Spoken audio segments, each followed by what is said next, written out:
Assalamualaikum warahmatullahi wabarakatuh. Apa kabar untuk seluruh pemirsa video saya dari Sabang sampai Merauke?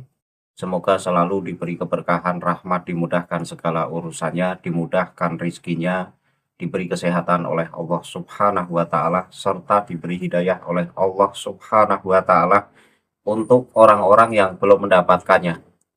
Dalam video kali ini, saya akan membaca kitab Khurafat lagi.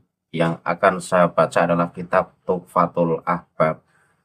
Kitab ini kitab yang menjelaskan terkait keramat-keramat dari Habib Alawi bin Abdullah bin Idrus bin Muhammad Ibnu Syihab.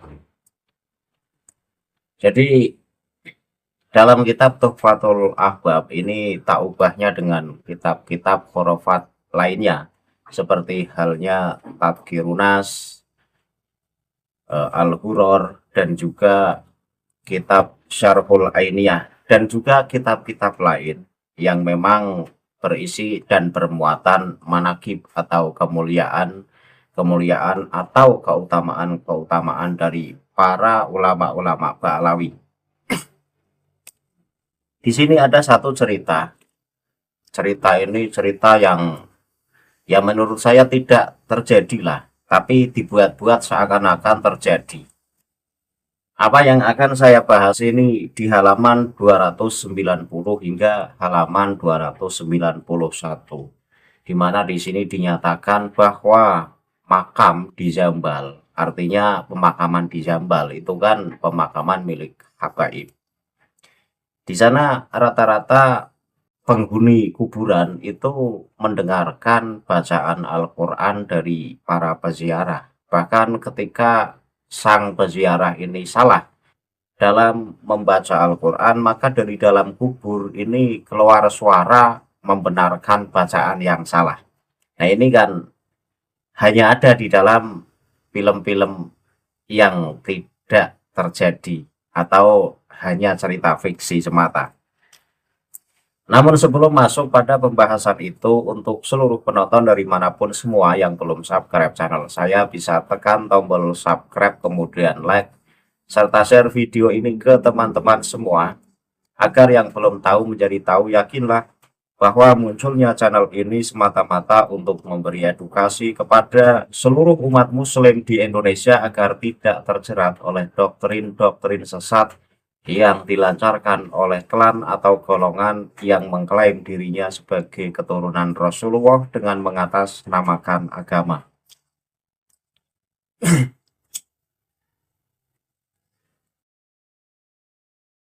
Selanjutnya akan langsung saya masuk pada pokok pembahasan, yaitu membaca kitab Tuhfatul Ahbab halaman 290, halaman 291.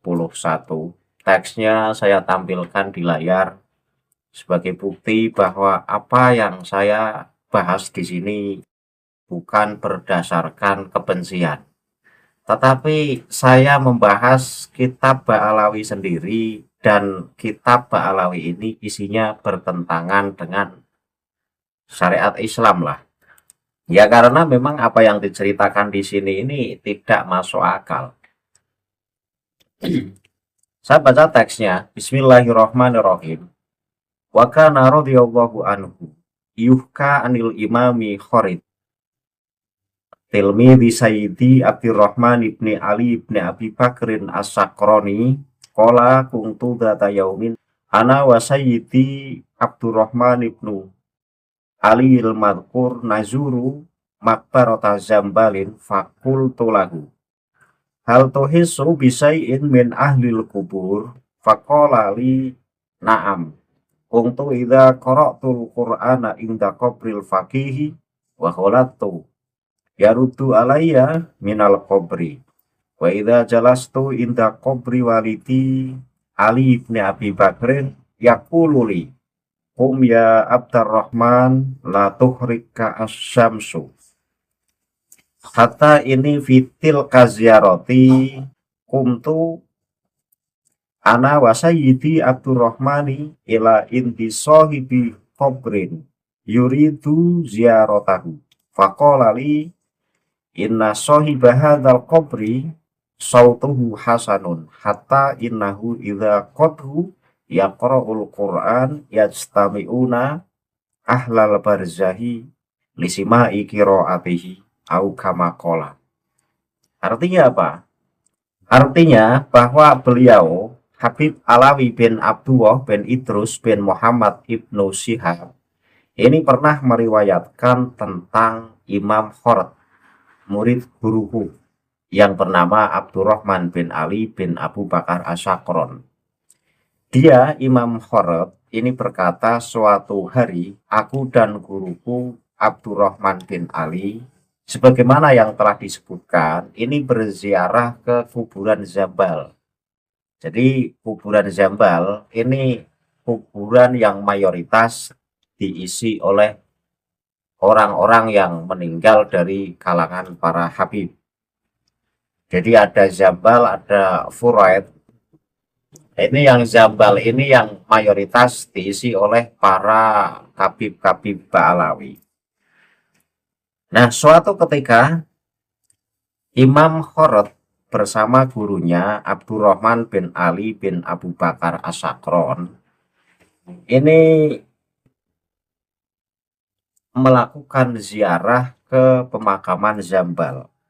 Kemudian Imam Khorad bertanya, maka aku bertanya kepada guruku, apakah engkau merasakan sesuatu dari para penghuni kubur? Ini setelah nyampe di kuburan Zambal, jadi dua orang, itu murid dan guru, ini ziarah ke pemakaman Zambal. Nah, setelah sampai di pemakaman Zambal, Imam Khorad ini tanya kepada gurunya, yaitu yang bernama Habib Abdurrahman bin Ali. Apakah engkau merasakan sesuatu di sini? Nah, kemudian dijawab oleh gurunya Abdurrahman bin Ali, ya, jika aku membaca Al-Quran di makam seorang ulama dan melakukan kesalahan, beliau akan mengoreksiku dari dalam kubur. Nah ini kan. Jadi setelah murid yang bernama Imam Khorad ini bertanya kepada gurunya Abdurrahman bin Ali, apakah guru punya sesuatu rasa yang ada di sini? Kan dijawab oleh gurunya, ya. Jadi di sini ini ketika saya ziarah di sini, kemudian saya membaca Al-Quran salah, maka yang di dalam kubur itu akan mengoreksi bacaanku, membenarkan bacaanku, artinya meluruskan bacaanku yang salah. Nah, cerita ini kan masa iya sih terjadi? Jadi di pemakaman Zambal ketika para peziarah ini kemudian melakukan bacaan Al-Quran dan kemudian pas bacaan Qurannya ada yang salah, lalu para penghuni kubur atau yang lagi diziarahi ini tiba-tiba meluruskan bacaan yang salah. Oi, jangan begitu. Yang benar adalah bacaannya begini. Ini kalau benar-benar terjadi, saya yakin peziarah lari. Peziarah lari. Ada suara tanpa rupa dan keluar dari dalam kubur. Jadi cerita semacam ini kok dimuat dalam kitab ya. Dan ini dianggap sebagai sebuah kehebatan-kehebatan oleh ulama-ulama dari kalangan Ba'alawi. Kalau menurut saya ini bukan kehebatan, ini yang gedebrus, bohong, khurafat. Karena nggak terjadi, saya yakin nggak terjadi. Bagaimana mungkin kita ziarah ke pemakaman, kemudian kita membaca Al-Quran, kemudian bacaan Quran kita ada yang salah. Lalu tiba-tiba dari dalam kubur ada suara, "Woi, bacaan Quranmu salah, yang benar seperti ini." Waduh, lah ini kan koclok menurut saya ya cerita semacam ini. Kemudian saya lanjut. Artinya, dan jika aku duduk di makam ayahku yang bernama Ali bin Abu Bakar, jadi Habib Abdurrahman ini ketika ziarah di makam ayahnya yang bernama Ali bin Abu Bakar, beliau akan berkata kepadaku, "Bangunlah Abdurrahman, jangan sampai matahari membakarmu." Nah, pada kunjungan itu guruku Abdurrahman dan aku pergi ke sebuah makam yang ingin diziarahi seseorang. Jadi ini cerita lagi dari gurunya Habib Imam Khorod. Jadi guru Imam Khorod yang bernama Abdurrahman ini suatu ketika ziarah di makam ayahnya yang bernama Habib Ali. Nah, pada saat ziarah itu kebetulan pas panas mataharinya terik banget. Lalu dari dalam kubur keluar suara, "Bangunlah Abdurrahman, tinggalkan tempat ini. Panasnya menyengat." Waduh, ini cerita apa lagi ya? Jadi orang yang di dalam kubur itu tahu suasana di luar. Tahu kalau cuaca lagi terik banget, kemudian mengingatkan si peziarahnya yang kebetulan anaknya itu yang ziarah. Abdurrahman, Habib Abdurrahman menziarahi makam Habib Ali yang merupakan ayahnya. Ini pas lagi ziarah kemudian cuacanya terik banget. Ini dari dalam kubur keluar suara, "Bangunlah Abdurrahman, tinggalkan tempat ini. Matahari membakar kulitmu." Waduh, saya ketawa geli. Jujur dengan membaca kitab-kitab ba'alawi ini saya geli. Kok gini banget ya cerita keramat-keramat ulama mereka. Kemudian saya lanjut. Beliau berkata kepadaku, "Nah, penghuni makam ini memiliki suara yang merdu ketika ia membaca Al-Quran, maka penduduk alam barzah ini berkumpul untuk mendengarkan bacaannya." Jadi setelah Abdurrahman ini disuruh pergi karena matahari menyengat dan membakar kulitnya, disuruh pergi oleh ayahnya yang ada di dalam kubur. Kemudian Habib Abdurrahman ini menghindar dari pemakaman ayahnya dan kebetulan melewati salah satu pekuburan yang biasa diziarahi orang-orang. Kemudian Habib Abdurrahman ini menunjuk, "Ini makam orang ini suaranya bagus banget." Nah, biasa orang ini ketika membaca Al-Quran di dalam kubur, maka seluruh penghuni kubur ini akan datang berkerumun mendengarkan bacaannya. Ini gimana ya cerita? Orang sudah meninggal, tapi aktivitas kayak di dunia masih dilakukan. Ya ada membaca Al-Quran di dalam kubur, kemudian si pembacanya itu suaranya bagus sehingga ketika lagi membaca Al-Quran para penghuni kubur lain kumpul datang berbondong-bondong ikut menyimak bacaan Al-Qurannya. Saya tidak percaya. Untuk membuktikan bahwa cerita ini benar, bagaimana? Nah, ini kan cerita karang-karangan. Jadi apa yang tertulis di dalam kitab Tuhfatul Ahbab halaman 290 hingga 291 ini tidak terjadi semuanya.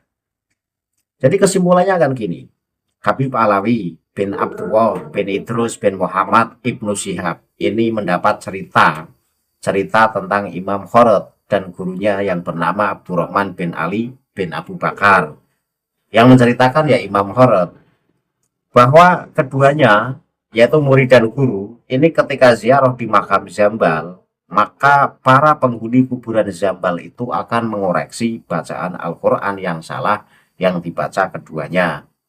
Itu dari dalam kubur keluar suara, "Bacaan Quranmu salah, yang benar seperti ini." Ini orang masih hidup atau sudah mati? Sampai kemudian menyimak bacaan Al-Quran si peziarah, bahkan sampai meluruskan bacaan yang salah dan keluar suara dari dalam kubur. Iya kan nggak masuk akal. Bahkan Abdurrahman bin Ali pada saat menziarahi makam ayahnya yang bernama Ali, pas cuacanya panas banget, ini dari dalam kubur keluar suara, "Bangunlah Abdurrahman, matahari membakar kulitmu." Wah, ini juga dobolnya nggak kira-kira. Kemudian setelah diusir oleh ayahnya karena panasnya menyengat, Abdurrahman kemudian menghindar dan melewati salah satu makam yang makam itu biasa diziarahi orang-orang. Terus Abdurrahman ini menunjuk salah satu kuburan. Makam ini adalah penghuninya orang yang suaranya bagus banget. Sehingga ketika orang ini membaca Al-Quran, maka seluruh atau banyak penghuni kubur datang berkerumun, ngumpul mendengarkan, menyimak bacaan Al-Quran orang ini. Jadi di dalam kubur juga masih beraktivitas membaca Al-Quran. Ya kalau di dalam kubur masih beraktivitas membaca Al-Quran, berarti ya masih beraktivitas makan, masih beraktivitas minum, masih beraktivitas buang hajat, dan pipis, dan lain sebagainya. Ini kan nggak masuk logika. Orang sudah meninggal itu meninggal. Berkali-kali saya bilang, orang sudah meninggal, itu adalah jasadnya membusuk dan melebur bersama tanah, dan ruhnya kembali ke Allah. Jadi nggak usah diceritakan yang aneh-aneh. Maka kitab-kitab Ba'alawi ketika saya kaji, saya temukan kitab baru, saya kaji lagi, saya temukan kitab baru, lalu saya kaji lagi. Maka di situ tersemat cerita-cerita atau doktrin atau cerita khurafat-khurafat semacam ini. Apakah pantas yang demikian ini merupakan cucu Rasul? Saya sangat tidak yakin. Cucu Rasul itu alim di bidang ilmu agama dan tidak suka mengunggul-unggulkan kelatnya. Jadi dalam cerita ini kan kesannya satu. Karena Zambal itu adalah pemakaman para ulama Ba'alawi. Sehingga yang diusung dalam cerita ini adalah hebatnya Habib-Habib Ba'alawi yang terkubur di pemakaman Zambal. Karena ketika si peziarah ini membaca Al-Quran salah, maka dari dalam kubur ini akan keluar suara meluruskan bacaan yang salah. Nah ini kan berarti menghebatkan ulama-ulama mereka, ulama-ulama Ba'alawi, yang ketika makamnya diziarahi saja, dari dalam kubur ini akan meluruskan bacaan si peziarah yang salah. Misalkan kita lagi ziarah, di sana membaca Yasin, wal Qur'anil Hakim, innaka laminal mursalin, kemudian dari dalam kubur keluar, oi bacaan Quranmu kurang fasih, yang fasih begini. Ngeri, tetap lari saya kalau memang benar-benar terjadi. Jadi ini adalah untuk mengusung kehebatan ulama-ulama mereka yang terkubur di dalam pemakaman Zambal. Dan ini tidak pernah terjadi sama sekali. Siapa coba yang mau percaya? Ayo, apakah penonton mempercayai cerita yang tertulis dalam kitab Tuhfatul Ahbab ini? Jika penonton percaya, atas dasar apa mempercayai cerita semacam ini, dan cerita semacam ini tidak bisa dibuktikan kebenarannya? Saya rasa aneh. Orang sudah meninggal kemudian sampai menyimak bacaan Al-Quran dan sampai tahu itu bacaan Al-Qurannya salah, yang benar seperti ini. Dan itu suara keluar dari dalam kubur meluruskan bacaan Quran si peziarah yang salah. Baik, jadi kitab-kitab Ba'alawi ini antara kitab A, B, C, D sampai Z. Ini rata-rata tak lepas dari dongeng-dongeng khurafat dan doktrin-doktrin sesat. Dan pertanyaan saya, apakah Muhyiddin masih akan tetap ngotot bahwa Ba'alawi sebagai keturunan Rasulullah? Sementara kelakuannya ini suka membuat cerita-cerita khurafat yang pada intinya mengunggulkan ulama-ulama mereka, menghebatkan ulama-ulama mereka, dan membuat satu cerita-cerita keramat yang keramat itu sebenarnya tidak pernah terjadi. Monggo Muhyiddin dipikir dengan akal waras. Saya akhiri kajian ini. Akhirul kalam, billahi taufiq wal hidayah. Wassalamualaikum warahmatullahi wabarakatuh. Salam waras untuk seluruh muslim di Indonesia